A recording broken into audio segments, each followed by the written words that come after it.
Coming up on the Mindful Midlife Crisis. When I say chief brand officer, what I'm saying is that I'm in control of the story. I'm the author. And so for me, this serves me particularly well. I have a very successful business that I've never marketed. I just market myself. And so I am the brand. And so when I think about this new world of hyper individualism and people as products, you have to kind of understand how to position that. And that service, that product is you. You don't have to be like a full out influencer or even a content creator, because I don't do brand deals, although I am open. But that right. That's not in particular my goal. Like, I'm not curating content. I am just who I am. And so what I learned in corporate America was that people want to work with people they like. And so part of building that brand is really understanding like what your personal pyramid is.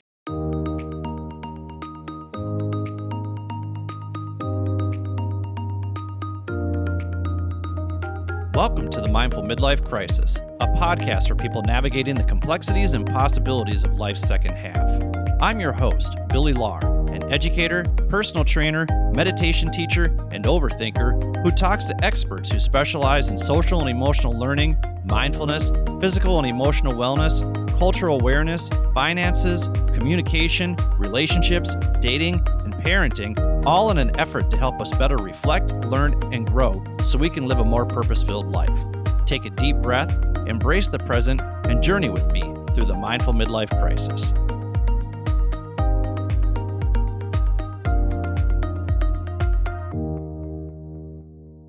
Welcome to the Mindful Midlife Crisis. I'm your host, Billy Lahr. Thank you for tuning in wherever you are. The purpose of this show is to provide a platform that gives people the space and permission to share their expertise and life experiences in order to help others navigate the complexities and possibilities of life's second half.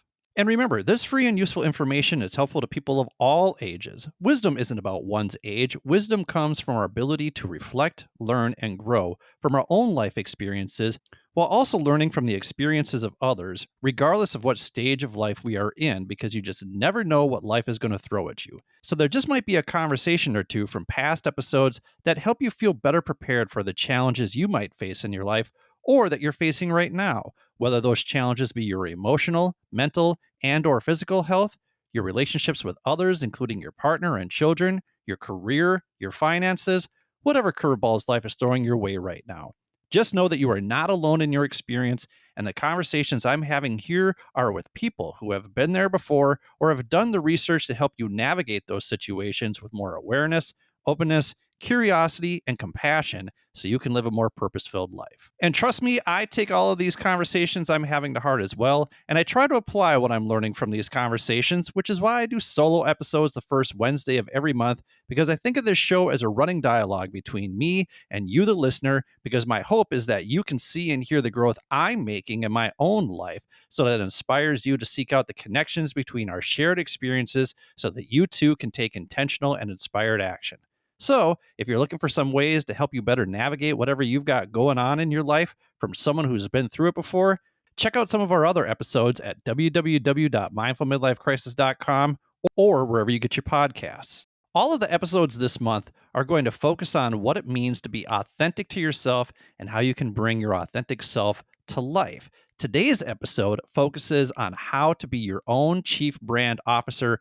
If you want to listen to more episodes like that, check out last week's episode with Marcus Ogden about what it means to get authentic, episode 29 with Jill Daler about how to discover your inner awesome, episode 30 with Scott Welly about how to outperform the norm, episode 42 with fan favorites and Billy and Brian favorites, Dr. Yolanda Holloway and Tiffany Bird. I just love these ladies. They talk about what it means to trash the life checklist, and they are hilarious. Give their podcast a follow, too. It's called Trash the Checklist. I can't express how much I love these ladies. I really can't. They're so much fun. Also, check out episode 43 with Lori Seitz, who tells you to fuck being fine. I want to censor it there just in case you have kids in the car. And finally, episode 64 with Jessica Fiesta George will show you how to make your LinkedIn profile stand out in your job search. So with all that, let's meet today's guest. Our guest today is Jennifer Walton. Jennifer is the Chief Brand Officer for Sky Nile Consulting, lover of Beyonce, and grower of beautiful things like gardens, her kids, and her happy marriage. You name it, Jennifer is turning it into something amazing. She is here today to talk about becoming your own Chief Brand Officer, and we mean that in the personal context, not in a professional one. So welcome to the show, Jennifer Walton. Hey, thanks so much. I'm so excited to be here. Thank you. I'm excited that you're here as well. And I've told you this before. I feel like I'm talking to my celebrity crush right here because ever since I heard you on Brian Akar's Why I Left podcast, I'm like, who is this woman? Oh my goodness gracious. So I immediately followed you on LinkedIn. You can go to Jennifer Walton on LinkedIn and give her a follow there. I was just really impressed by your charisma and your bravado and your confidence in that episode. I just like, I need to contact this woman. I need to be connected with her. So I'm really, really excited to have you on the show. Thank you so much. And my goal in this show is not to gush too much while we're having our conversation. I received this. Thank you. I received this. I knew you would. I knew you would. That's why I said it. Normally, I wouldn't say something like that, but I knew you would receive it. So, Jennifer, we like to have our guests talk about the 10 roles that they play in their life. So, what are the 10 roles that you play in your life?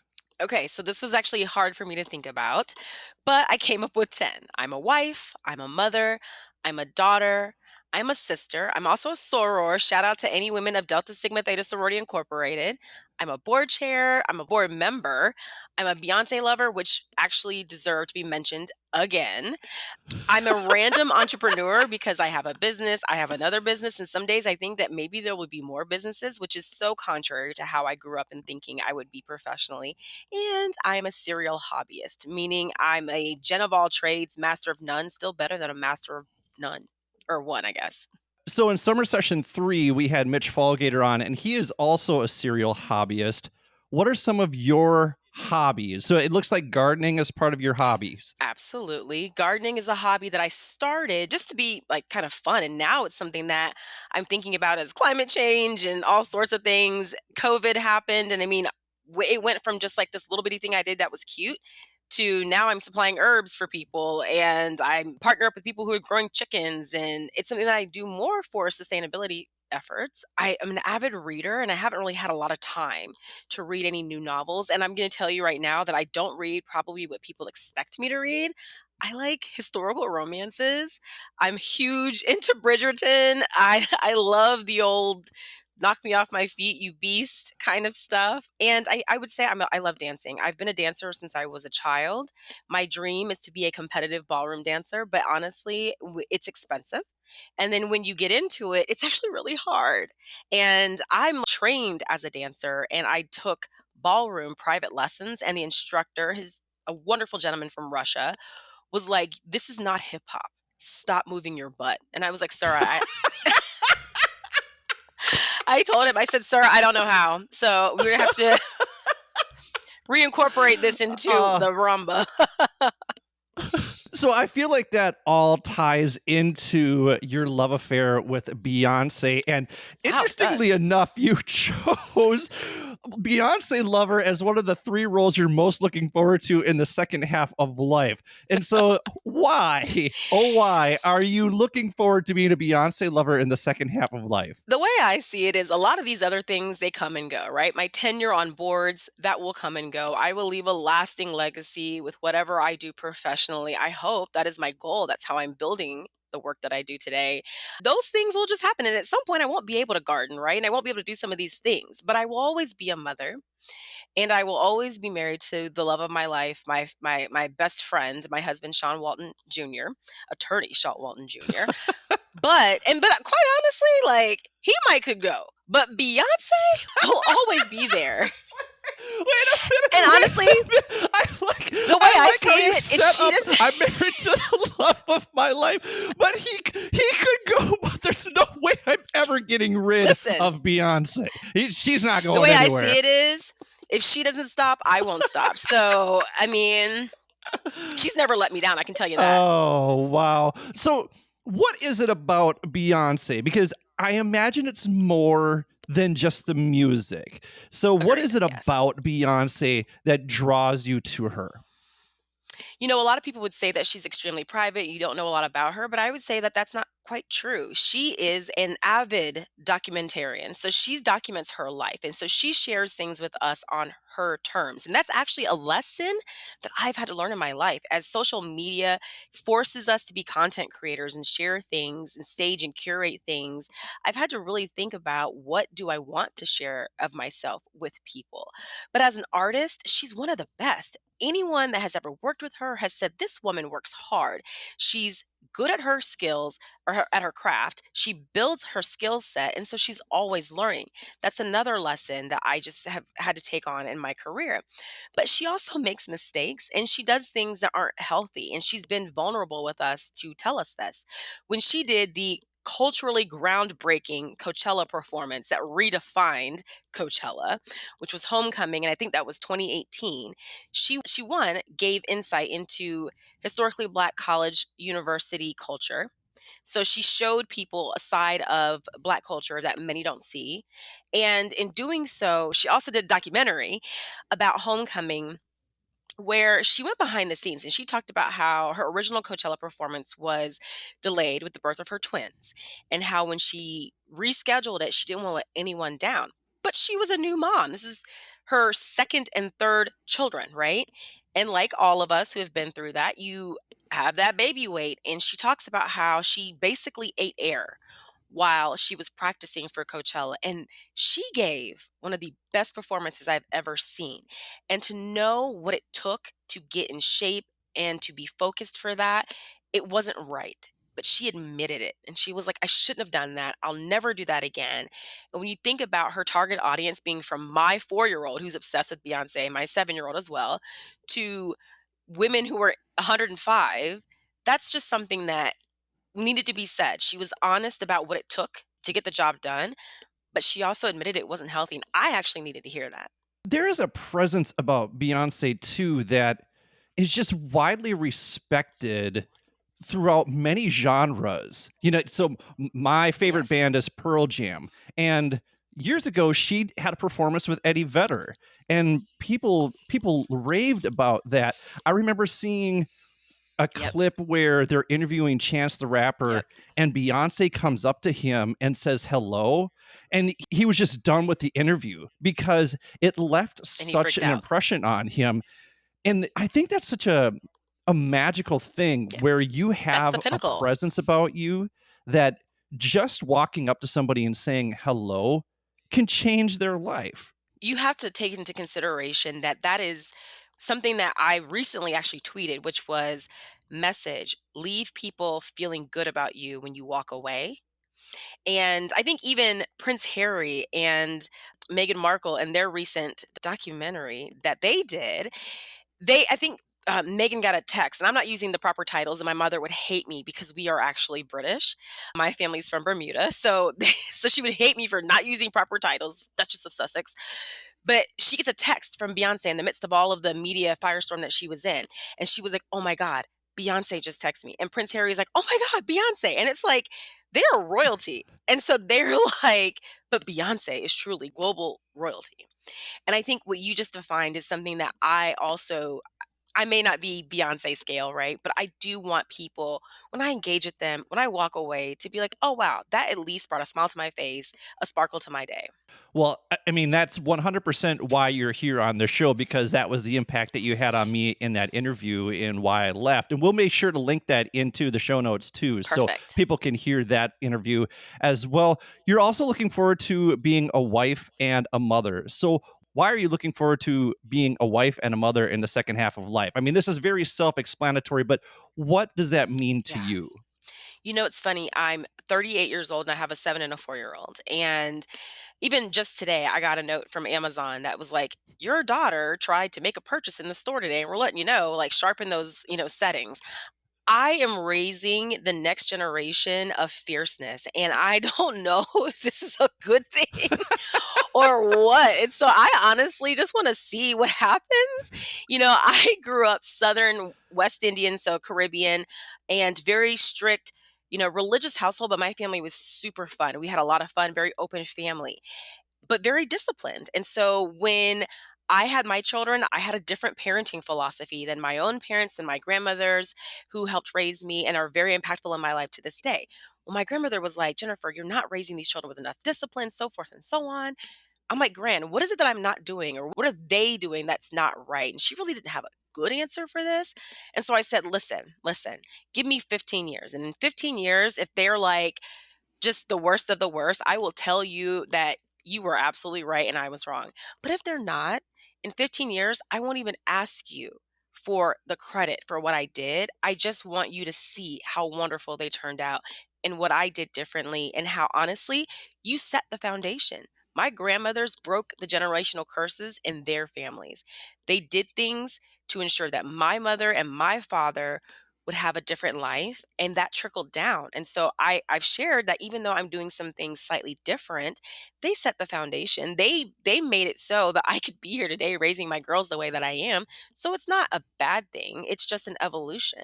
So I'm really excited to see what these two children do because they are unbelievable. There's a lot to unpackage in that answer right there, and we're going to do that in the next segment. But before we move on to that, you are also looking forward to being a wife, and Yeah. you are actually not only is your husband your partner in life, but he's also your partner in work as well. So talk about how is that fun? How is that complicating? I would say it's a lot of fun now because in the early stages, I can be honest in that I was not confident in my own skills. Like when you're going out on your own, they always say like have the confidence, I hope I can say this, of an executive white man, right? Because they're going to walk in and they're going to do the job whether or not they're qualified or not. They have that confidence within them. And for a lot of reasons, it's much more difficult for diverse people to think that way, for Black women to act that way. But my husband has been an entrepreneur for the majority of his legal career. And he had to figure it out early. And when he did that, I was jumpstarting my corporate career. So I was able to be the strength and stability from a career standpoint that he needed to grow his legal business, and his firm is now flourishing. I would say that for me, though, making the jump from corporate to and very rigorous corporate, Fortune 100 corporate to public sector, which was a complete, right? To now I'm going to do this on my own. I mean, I was shaken to my core in the midst of a pandemic, in the midst of social unrest. And he had to carry me in those early days, and he still does. But I also did not know how to turn over the reins. So it was a bit of a tug of war of my husband giving me career advice, which was a huge shift, to, if he would say something even slightly that just was like, Jennifer, you should do this. I'd be like, what do you mean should? You know what I mean? Like, and he's like, it was just a suggestion. And I'm like, well, why are you suggesting? Was my suggestion wrong? But there were nights where, like, I'll never forget, we were working on our first clients, like a big deliverable, like our final report out of all of the information we collected. And I was terrified. Like, what format should it be in? I'm looking through Canva. I'm Googling like examples of, like reports. Mind you, I've seen reports, I've seen consultant outputs numerous times. And I just went to bed. I was terrified. I went to bed. And when I woke up, he had done it. And he was like, Jennifer, I've never done this before either. And he's like, and I've never been in your position where you've seen consultants present to you, but I needed it to get done so that you could see that it was possible. And that is actually now how we operate. And he's embraced that more, meaning, okay, Jennifer's going to freak out. Let me go ahead and give proof of concept. He gives me proof of concept. I now have a jumping off point. I take it to the end zone or to the end of the race. And that's now how we work. We had to understand that about ourselves. He is chief procrastinator, get it done in the 11th hour. And that works for him. I've packed my luggage for a trip 3 months ago, right? So I'm a planner. He's a procrastinator. Now that we know that both gets us to success, we just let each other do what we do. It sounds like you figured out the magic sauce, not only for being a business partner, but being life partners as well. So Yeah. we're going to do this. We're going to take a quick break. And when we come back, we're going to talk to Jennifer about what this means to be your own chief brand officer. Thank you for listening to the Mindful Midlife Crisis. Thank you for listening to the Mindful Midlife Crisis. If you're enjoying what you've heard so far, please do me a favor and hit the subscribe button. Also, giving the show a quick 5-star review with a few kind words helps others find and benefit from this podcast just like you are. Finally, please spread the wealth of free knowledge and advice in this episode by sharing it with the people in your life who may find this information and my mission to help others live a more purpose-filled life valuable. My hope is that these conversations resonate with others and inspire people to live their best lives. Thanks again. And now, back to the show. Welcome back to the Mindful Midlife Crisis. I'm here today talking to Jennifer Walton about authenticity, about being your own chief brand officer. It's kind of the theme that we have going this month. If you like what you're hearing, you can go check her out on Instagram at JG Runs the City, all one word, or you can connect with her on LinkedIn at Jennifer Walton MBA. So, Jennifer, I had the pleasure of chatting with you a few months ago, and you shared with me a funny story about having an opportunity to do a TED Talk or a TEDx talk, Yeah. which Yeah. sounds right up your alley, but you declined to do it. And it's kind of a funny reason. I'd love for you to share with listeners why you chose to decline this. So, I have put out in the universe that I want to do more speaking engagements, that I would love to do a TEDx talk, a TED talk. And honestly, funny thing is, I never know how these things come about, right? So, are you invited? Do you apply? How does it work? A lot of folks sent me a TEDx talk and they were like, you need to do this. I can't wait to see you on the stage. Like, I'd love to hear you speak. I was so excited. I go and I'm like, let me pull this up. I didn't also realize that many of these have topics, right? So I see it and it's like, the topic is failure as feedback. And I'm like, okay, what am I going to say? And I'm thinking, like, what's the pitch? Like, what? And I'm like, I actually don't have any examples of failure. And let me tell you, this has come up quite a bit, actually. My therapist, I was talking actually to a friend of mine about just this intense fear of failure. This was yesterday. And she goes, well, so tell me, like, why are you so afraid of failure? Like, have you ever, like, what have you experienced? I was like, I don't know. I'm afraid of it because I've never actually experienced it. And I'm like, it's one thing to go, like, oh, I went up for a promotion and I didn't get it. Cause that's whatever. But pretty much a lot of the things that I put my mind to and I sink my teeth into, like, I can do it. I'll give you a quick example. I joined Orange Theory like a lot of folks when they started popping up in their neighborhoods. I had no idea what it was, but I'm super, super duper easy to market to. I will eat the McRib if the commercial looks good. Okay. And so I see all this cool stuff about Orange Theory on social media. I go to one and they sold me just like that. Now, mind you, I had never run so much as like a lap in like 15 years. I don't believe in running for pleasure because, like, if nothing's chasing you, what's the rush, right? I joined Orange Theory. I'm thinking, I can't get on that treadmill. I'll do this, I'll do this. But within a few weeks, I was preparing for my first dry triathlon at Orange Theory, which is you row 2,000 meters, you do this intense floor, like weight floor routine, and then you run a 5K. And I did it in like less than 45 minutes. And each of these benchmarks, these things that if you asked me if I was athletic, I would tell you that the only shape I'm in is round. And I'd say that my benchmark for the mile was like a sub 7:30. And for a 30-something-year-old woman, like, who's honestly not athletic, that was pretty good. My husband's like, "Jennifer, you start a business in 9 months. You are way past six figures." He's like, "You say you want a garden for fun. Now you have a 50-foot garden in the backyard, and you're growing a lot of things." So a lot of the things that I say, like, "Oh, I'd like to try that," when I invest my time and just my skill sets into them, I'm actually successful, and it's so uncomfortable to say that. It sounds to me like you've been able to reframe what most people would call failures, like maybe not getting a promotion or something like that, Yeah, into just, well, this is just part of the step of my success right abs here. yeah. So, how do you then balance sharing those successes without it sounding like bragging? Right? Oh Because my people gosh. aren't good about Yeah. that. People aren't good about celebrating their successes. You very much are. But then, how do you connect with people who aren't in that same zone as you? I think it's the authenticity piece of, first and foremost, I'm just someone who's genuinely just happy to be here, right? I'm happy to be wherever I am. Any room that I walk into, I honor that room. And I honor the people that are in that room, the people who allowed me to step in that room, the people who came before me. And so I would say that none of my successes are solely done by myself. And so, as a part of whatever I share, I always pay homage to the people who helped me get there, the shoulders I stand on, and just what it actually takes. So, I like to take people behind the scenes, right? If I didn't get a promotion, I'm pretty self aware.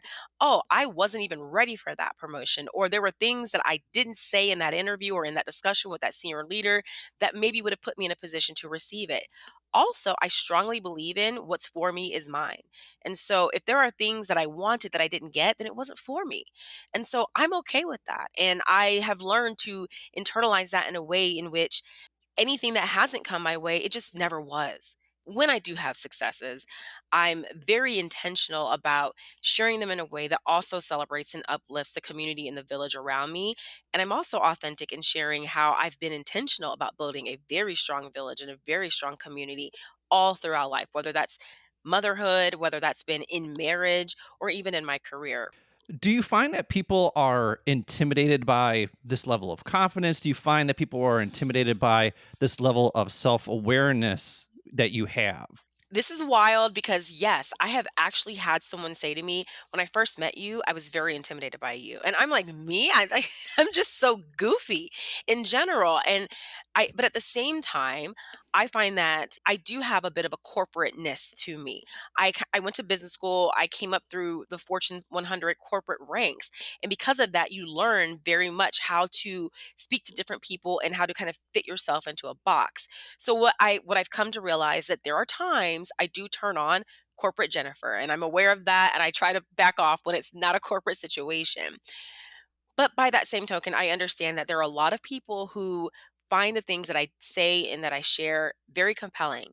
And so they do look up to me, and they do see me as someone who has a level of expertise. And I very much walked away from that, shied away from that, but I'm learning to embrace that more, and I'm learning not to downplay myself, which is why early when you introduced me, I said I received that because maybe a few months ago I'd be like, "Oh no, no, no, no, no, no, no! You're saying too much. You're setting me up. You're setting the expectations too high."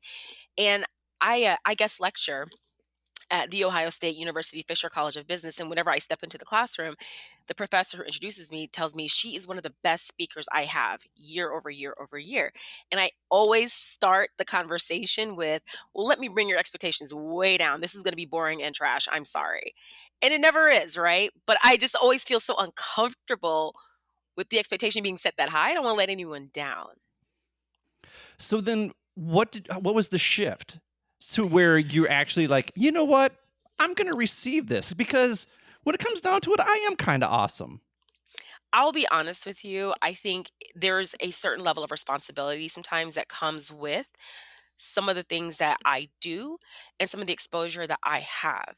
And I had to realize that because there were a couple situations here locally where someone said, there was an expectation that you would have said X, Y, and Z when that thing happened. And I thought, why? Why me? And while I did have strong opinions on that situation, why was there an expectation that I would have spoken out on it? And they said, because you're someone that people look up to and you're someone that people would listen to. And that has only grown even since that conversation was had. I was recently quoted in Essence magazine, which was a dream of mine. And one of the things that they introduced, the quote was, one expert said, and I thought, who is this going to be? And it was me. And so I have learned that there's a responsibility that comes with the level of exposure that I have, the level of confidence that I project that puts me in certain rooms. And while I've always been a lift while I climb type of person, and while I've always spoken other people's names whenever I can, I had to realize that if I didn't get my act together and actually embrace who I am and who those around me see me as, then I was going to miss some really important moments. And so now I know when to use my voice or when to use my network. I read the book The Person You Mean to Be, and one thing that I found very interesting was this idea of birds flying into headwind, right? And Mhm. when they're migrating or whatever, that the lead bird only leads for so long and then falls back to the end of the line Mhm. so that somebody else can lead, Yes. because that lead bird can only do it for so long, Oh my because gosh. you can only handle so much. It's kind of that idea of you need to learn to be a follower before you can be a leader, right? and Absolutely. it sounds like you've mastered that. So then on the flip side, how do you manage your expectations of others so that you don't get frustrated when they're not operating on the same level as they are so that you don't steamroll them? Oh my gosh. So a couple of things there because I honestly think over time I've gone a little bit too far in giving others grace where I wouldn't give myself that same grace, right? So I know what I'm going through, and I'm sure that I'm not a special snowflake who's the only person that has issues, right? But I know that everyone does. And so when people fall short of the glory, as I call it, I've always extended grace. But like I mentioned before, I can be quite corporate and I can be really rigorous. And usually my husband's the one that's like, Jennifer, it's just a kid's birthday party. Like, relax, right? But I think on the same time, I just try to meet people where they are. That's just a really big thing for me, which is recognizing that my approach to things, my intensity may not always be what other people need to be motivated, right? And you mentioned just, that sometimes the leader has to follow. I strongly believe in servant leadership in the sense that I'm always when you do those personality assessments, I'm yellow or influence or collaborative or whatever the case may be. And it's not that I'm indecisive, it's just that I value input from the group. And I can make a decision and I can lead, but I want to do so collaboratively. And so I have had to adjust my approach numerous times. And now as a consultant, I'm working with different industries, different sectors, different types of leaders. I am learning how valuable that skill set is in just taking a back seat at times. And I've had to learn how to just sit still and listen as opposed to just talk, talk, talk, talk, talk. Because let my husband tell it. That's the best thing I know how to do. Well, and when you're performing at such a high level too, know that burnout happens, Oh, right? Because you just go, go, go. And I'm going to be talking to Dr. Miriam Zilbergleit about burnout mm, in an upcoming episode later on. That's kind of the cost of high performance, right? And now that you recognize the symptoms of burnout, because that's a lot what you were talking about in that interview with Brian Akar yes. in the Why I Left Yes. episode, how do you continue to crush it professionally while also keeping one good eye on your all around well being? What's interesting is that I would say prior to 2020, I don't think I had ever really understood burnout. I think you heard it and just it was something that it was a foreign concept to me. And I would say that it probably wasn't until last year that I honestly embraced the fact that I was absolutely burnt out. I took a lot of the things that was going on around me and how it was making me feel as like a failing on my part. But no, I was absolutely burnt out, just period. But I didn't quite work myself out of that until the end of the year, right? So I just kind of I knew what it was and what I had done to get here, but I wasn't solving for it. And so towards the end of 2022, my family and we decided to take a 2-week vacation. And that's when I really started to feel it as to, wow, Jennifer, you are holding so much stress, anxiety, and just tension in your body and in your mind. So we took 2 weeks that I would say could have made it worse. We did 2 weeks in Florida, which included a trip to Disney. We also road tripped in a Tesla. And let me tell you all now, don't ever do that. Just do not go on a long road wait, trip in a wait, Tesla. wait, why not? Why not? Why didn't that work out? Well, I mean, easy way to put it is the infrastructure isn't there to support that. But if you're already going on a road trip with two young children, and then you're in a car that is basically a robot that has to be charged all the time, I mean, you're just asking for things to go wrong. And what could have been extended every trip by like 3 hours just charging, and then it takes you places that should you break down, you might not want to be. And I told my husband at one point, we're going to be licking Duracell batteries to jumpstart this thing if it does in fact lose its charge. So, like I said, it could have made the burnout worse. But what I will tell you is that all of that felt like character development as a family. We took time to really be focused on one another. And I learned a lot about my kids in that trip and how they handle stress or how they handle these kinds of moments. But the best thing I did was I closed my laptop, I silenced the notifications for email for my business, and I let people know in advance I am out of pocket. Do not call me. Don't even think about me. And I will talk to you in the new year. All those things that I was pushing off to 2023, right? I think the key for me addressing burnout has been setting boundaries. I'm putting on my big girl pants and I'm being honest about what I really need to be successful. And so When I first started out coming out of business school, huge, lofty, ambitious goals, and I realized that those were slowly going to kill me. So, Jennifer, what is it that actually makes me happy? What is it that I'm actually trying to do with this life? And I had to ask myself that question. And in doing that reflection, I thought, I just need enough to make sure that I can do the things that I want to do with my family freely. And if I prioritize them, then no, I don't have to be some millionaire, gajillionaire who's working 400 hours a week to make it happen. Then I can set boundaries. I can choose the right clients. I can navigate my career more intentionally now. When your career involves being a chief brand officer. So, what we're going to do is this: we're going to take a quick break, and then we come back. We're going to talk to Jennifer about how you can be your own chief brand officer. Thank you for listening to the Mindful Midlife Crisis. Thank you for listening to the Mindful Midlife Crisis. New episodes come out every Wednesday to help you get over the midweek hump. If you'd like to contact me, or if you have suggestions about what you'd like to hear on the show, visit www.mindfulmidlifecrisis.com and click Contact Us.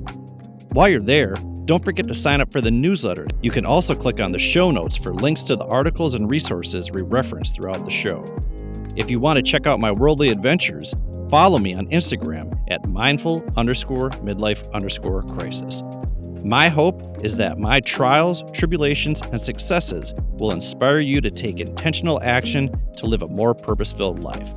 And while you're at it, remember to show yourself some love every now and then, too. Thanks again. And now, back to the show.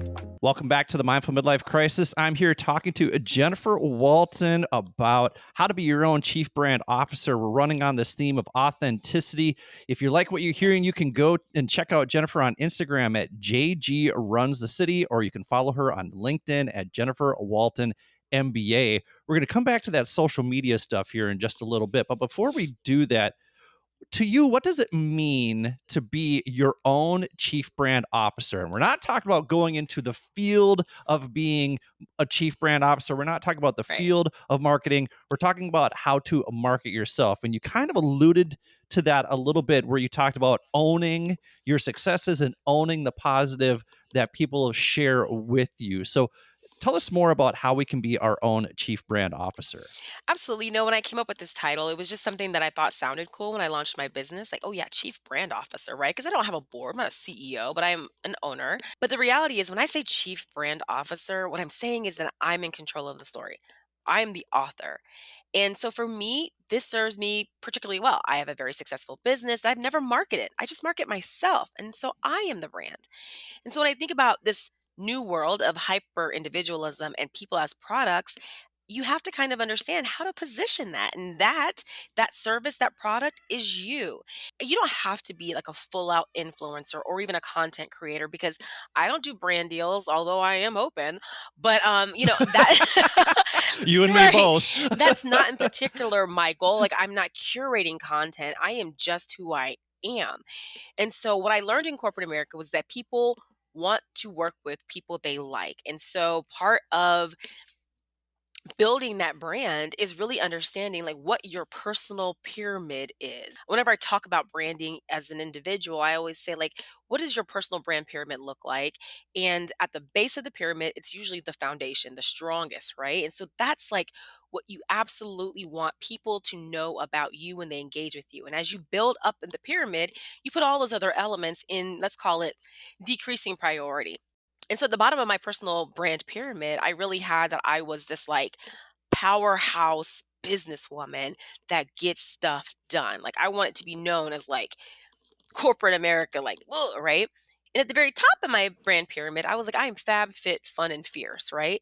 Which is to say that that's important to me. That's why it's on the pyramid.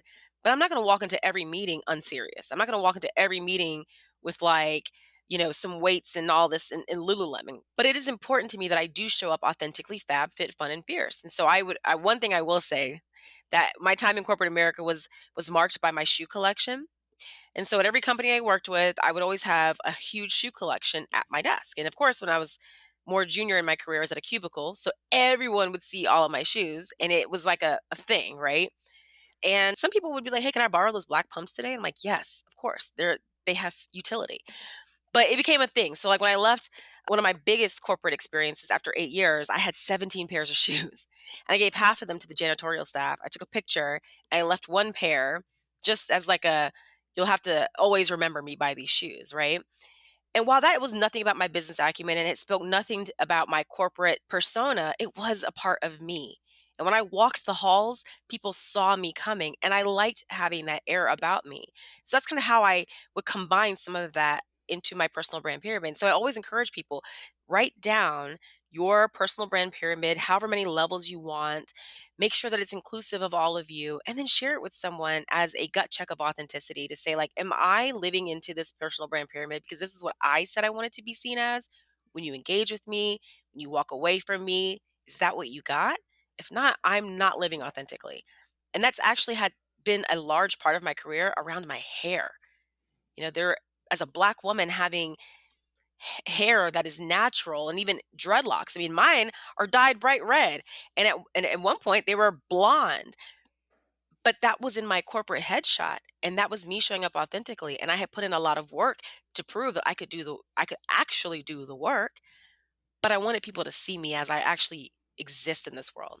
Okay, I have to process all that. So, because I had a follow-up question, but then I just had to process that last piece there. That's what white privilege looks like as it just washes over you. That's what that is. You were So, like, yeah, yeah, yeah. That's oh, that's that's when it just yeah. hits you right there. You're like, "Oh, yeah, I've never No, had to think about that before." well, You let know me what I give you a mean? really quick point there, though, because I had reached a point in my career where I would walk into a new team and I would be like, I am Jennifer Walton. This is all the great things about me. And I would say, my hair is going to change often. I suggest you get used to looking at my face. I can't tell you the number of times that my hair would change and people walk right past me. That yeah, that's very interesting. I'm just gonna Yeah. sit with that. When I go to breakfast later today, that's something I'm gonna reflect on that Yeah. right there. You talked about how authentic Beyonce is Mm. in sharing her story on social media. And recent LinkedIn post, you talked about how one of your goals was to share more on social media and that you didn't really achieve that goal in the way that you wanted to, right? So this might be your TED talk right there Right. on Yeah. I on failed it. failure. There you Uh, go. but talk about, you kind of had an interesting take on that because you said, you know what, that's fine, even though I didn't hit this goal, that's fine too because I did hit these other things. So talk about what that messaging around that post was. You know what? We just mentioned the idea of failure, and I realized this is an arbitrary goal I set for myself. Like, it really was just something that I thought I had to do the things. It was a check the box, right? So you're gonna launch your own business. You gotta build this brand. You gotta post on LinkedIn. You gotta be like these folks that do these threads. And there's clearly a formula, right? You gotta skip the lines and put space and draw. I get it. But that really does require curation. That requires a high level of intention. And my time being intentional is spent elsewhere. I like to put that level of rigor and that level of planning into the actual work that I do for my clients or into being a present mother and a present wife. And so adding on the additional job of LinkedIn content creator just fell by the wayside. And then I realized that the initial process that I was going to go through to curate content was really focused around the deliverables of my business. And when I would post that information and post that kind of content, I would get very low engagement.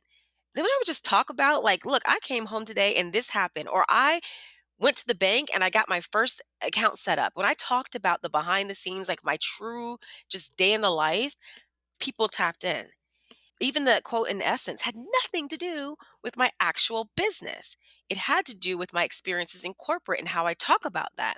And so maybe there's some opportunity in the future for me to focus part of my business coaching on that, but ultimately that's just me talking, being authentic, and that essence quote really was based on me ranting on LinkedIn. And so it's like I had this arbitrary goal with this predefined expectations and activities to go along with it, and in the end I didn't do any of that stuff and I still was successful. That's what I'm telling you. I couldn't even fail when I wanted to. I think when you talk about particularly LinkedIn posts, right? there's sort of that, people get annoyed when you share too much personal stuff Oh, on yeah. LinkedIn, and they feel like it should be professional. But I do feel, and that's why I've wrestled with this idea of, should I drop the 10 roles at the beginning of this show? Because people are like, well, then it makes the episode too long, right? You could cut off Mm, 10-15 minutes if you took off the 10 roles. But the thing is, almost every guest says, I love this question. And when I yes. ask listeners, do you like when I do the 10 roles? They're like, yeah, we like that. We like getting to know the person That's it. beyond the expert, because otherwise it just sounds salesy, or they want to know who the human being is behind the Yeah. expert. And so I've kept that in there, and I've wrestled with it a little bit, because I do want to humanize the guests. I want them to be relatable, because my guess is that if you're listening to a guest in those 10 roles and you're like, well, I don't know if I'm going to listen to this episode because this topic really doesn't pertain to me. Like, maybe there are people out there who are like, what the hell is a chief brand officer? I don't Yeah. know. But they listen to those 10 roles and they're like, oh, okay. Yep. As our friend Matt Hazard says, I like the cut of this person's jib right here. Yeah. That you want to tune in, that you want to listen Yes. to that person more. Your current endeavor right now is Sky Nile Consulting, and it's one you've taken on with your husband. We've talked a little bit about, how you two navigate that. How do your brands and your Mhm. personalities mesh? How do they clash?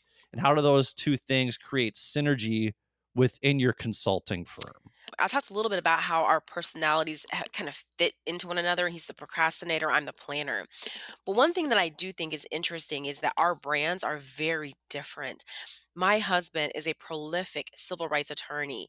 He teaches civil rights law. He's been an adjunct professor at a law school teaching that. He's a plaintiff's attorney, so he helps people get justice, right? So he's not the criminal defense attorney. And he is seen as just this powerhouse, serious advocate and champion for justice. And I think people look at him and they're just like in awe of how he can manage it all. And me too at that. But that is his brand, is like very much an attorney doing work that honestly many of us would not want to come near, right? On the flip side, like I am corporate.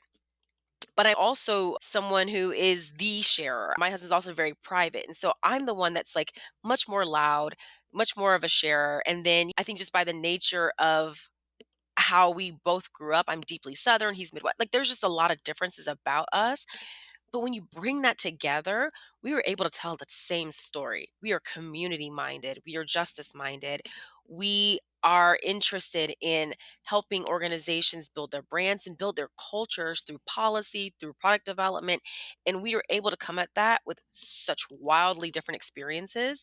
And there are times where I come in and some people think that marketing and branding is the fluffy stuff, right? And even though it's not, I will tell you first and foremost, it is truly not. It's a valuable asset to acquiring and retaining customers into your organization. My husband is the person that comes in talking policy, and he comes in talking ways to mitigate issues and get ahead of them to protect your brand or protect your organization. And so we take these wildly different kind of approaches and functions and we bring it all together to be this singular package. And I'll be honest, like whenever we go to present to clients together, he's like, "You're the talker, you got this." And he's the one that answers the questions because my brain is going a mile a minute to get this information out for you. He's reading the jury. He's looking at the clients going, okay, they engaged with that. They were confused by that. This is where he comes in and answers the questions and he clarifies. And he's able to do so in a calm demeanor while I take a sip of my coffee. And I'm like, yes, yes, yes. It's a true balance, honestly. And people feel that in working with us. I have the super high energy. He has the calm presence that lets them know that you're going to get a lot with us, but you won't be overwhelmed. Speak to how that then translates to how people can create a network around them that then synergizes, I'm gonna use that word again, that synergizes success Mhm. for the group, right? Because I feel like it's really Yes. important for people to find their tribe, so to Oh, yeah. speak. And you talked about you go to therapy, I go to therapy, BetterHelp, there's a link in the show notes, go check it out for a free week. For sure. But I made sure I read through all of those therapists' biographies because I wanted to find the person that I would connect with the most, right? Yes. And I think that's really important beyond just finding a life partner, just to find people who challenge you in some way, but also support you in a way where you both flourish, that it's not Absolutely. parasitic in some way, but that you both flourish. So can you talk about that? Because especially in corporate America, and not that Mhm. we're stressing corporate America or anything like that, but in corporate America or just just anywhere in life, I feel like synergy is really important and it's not really talked about and it's underrated. Oh my gosh. It begins with being values aligned, right? So he and I are pretty strong on our values and the things that we focus on and what we care a lot about. What is interesting is our village is super diverse in that we have brought folks along with us from the varying parts of our lives.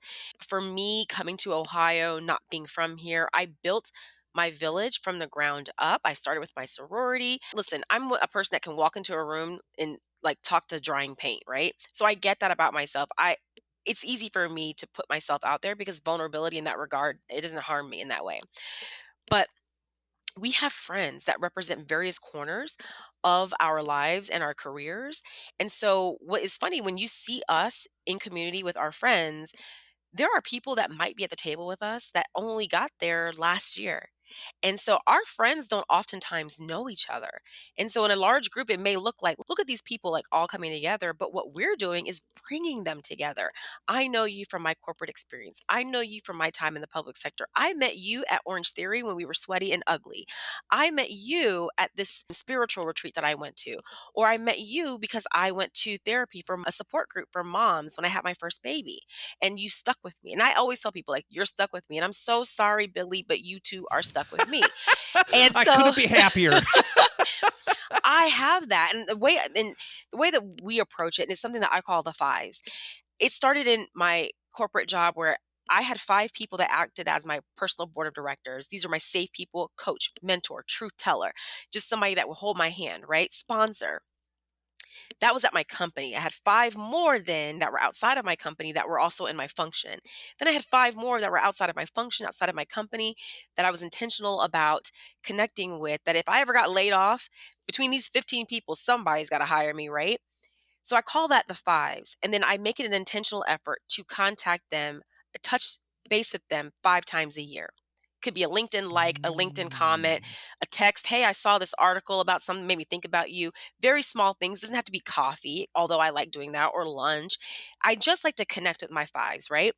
That has grown to over 100 people that when I left to start my business, I sat down and sent an email, let people know that I'm quitting my job. I'm starting a business. I just want you all to know.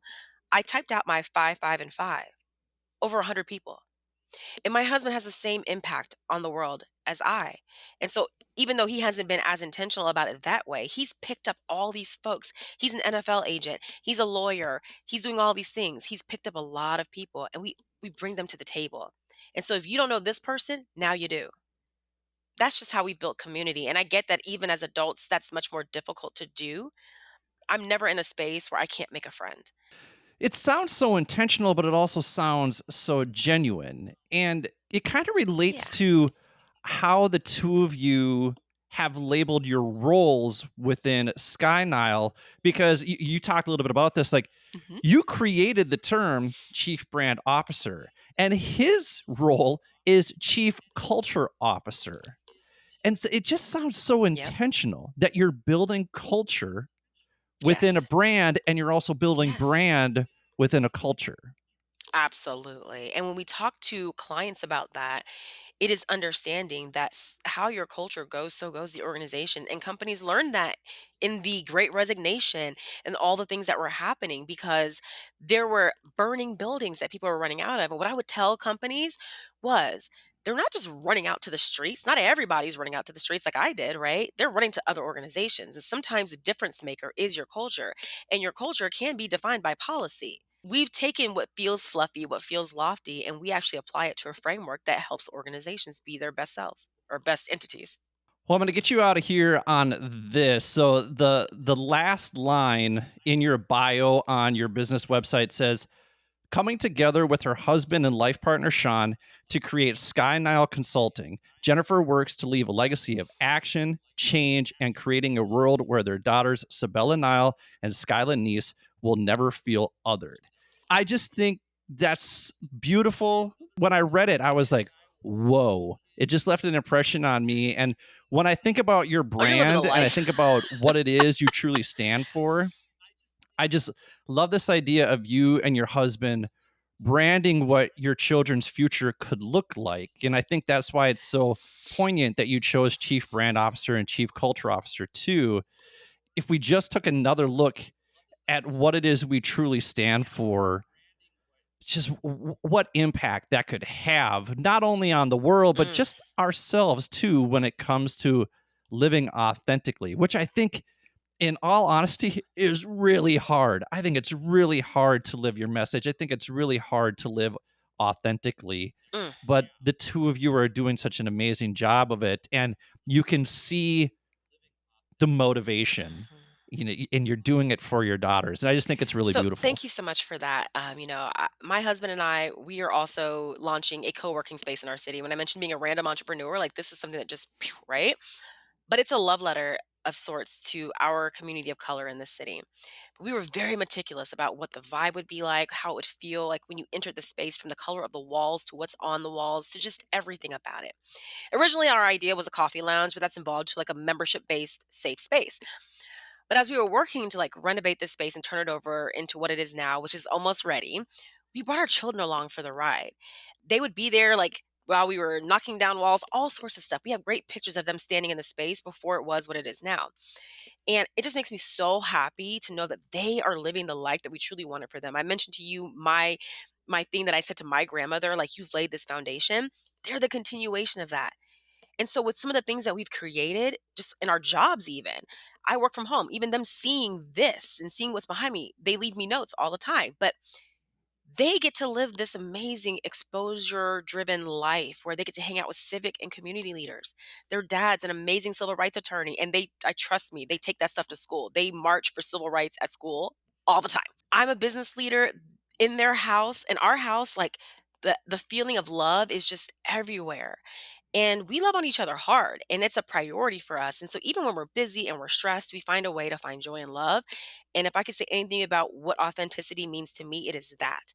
That is my happy place. And when this life is said and done, that's all I've ever needed. And I'm so happy that I have it. Well, I'm happy to have had you on the show here today, Jennifer. So thank you so much for spending time with us today. Ladies and gentlemen, I told you she's a powerhouse. Is Jennifer Walton. Thank you so much for being here today. Thank you. I appreciate it. Hey, if you enjoyed this week's episode, be sure to look in the show notes for all of Jennifer's contact information. Don't forget to subscribe to the show wherever you get your podcasts. If you're an Apple listener, you can do that by clicking the plus sign in the upper right-hand corner. Also, please do me a favor and leave a 5-star review with a few kind words, or if you're a Spotify listener, click those 5 stars under the show art after you click the follow button. If you'd like to share your thoughts on this week's episode, you can find all of my contact information in the show notes as well. Feel free to email me your takeaways from this conversation to mindfulmidlifecrisis@gmail.com. You can also follow me and DM me on Instagram at mindful_midlife_crisis. You can find me on LinkedIn at Billy Lahr, that's Lahr, or you can send a message to the contact page at www.mindfulmidlifecrisis.com. While you're there, feel free to join our Mindful Midlife community for free resources that will help you live your life with more curiosity, openness, compassion, and awareness. If you're interested in learning more about the benefits of mindfulness, I invite you to join our mindful meditation community, where I'll be leading free virtual guided mindful meditations every Monday evening at 8 p.m. Central Standard Time and every Tuesday evening at 8 p.m. Korean Standard Time. For more information, click on the link in the show notes. Finally, I know Jennifer and I would greatly appreciate it if you would share this episode with the people in your life who may benefit from Jennifer's expertise and life experiences. Remember, the purpose of this show is to help you navigate the complexities and possibilities of life's second half. And I hope this conversation provides some insight that will help you reflect, learn, and grow so you can live a more purpose-filled life. So for Jennifer, this is Billy. Thank you for listening to the Mindful Midlife Crisis. May you feel happy, healthy, and loved. Take care, friends. Thank you for taking the time to listen to the Mindful Midlife Crisis podcast. We hope you enjoyed this week's episode. If this episode resonates with you, please share it with your family and friends. We will do our best to put out new content every Wednesday to get you over the midweek hump. If you want episodes to be downloaded automatically to your phone each week, all you need to do is hit the checkmark, subscribe, like, or follow button, depending on what podcast format you're using. While you're at it, feel free to leave our show a quick 5-star review with a few kind words so more people like you can easily find our show. If you're really enjoying the show and you want to help us out, feel free to make a donation to www.buymeacoffee.com/MMC podcast. That's www.buymeacoffee.com/MMC podcast. You can also access the link in our show notes. We use the money from these donations to pay whatever expenses we incur from producing the show, but ultimately, we record this show for you. So if you keep listening, we'll keep recording and releasing new episodes each week regardless. If you'd like to contact us, or if you have suggestions about what you'd like us to discuss on future episodes, feel free to email us at mindfulmidlifecrisis@gmail.com or follow us on Instagram at mindful_midlife_crisis. Be sure to check out the show notes for links to the articles and resources we reference throughout the show. Thanks again for listening. May you feel happy, healthy, and loved. Enjoy the show.